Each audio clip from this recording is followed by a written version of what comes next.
So it's a beautiful evening here at the farm. This is James Pronk, and I have just been repairing the eaves trough on the barn.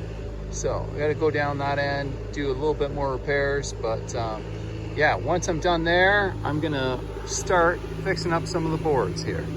So yeah, cows are heading out. They're looking at me a lot today while I was doing this.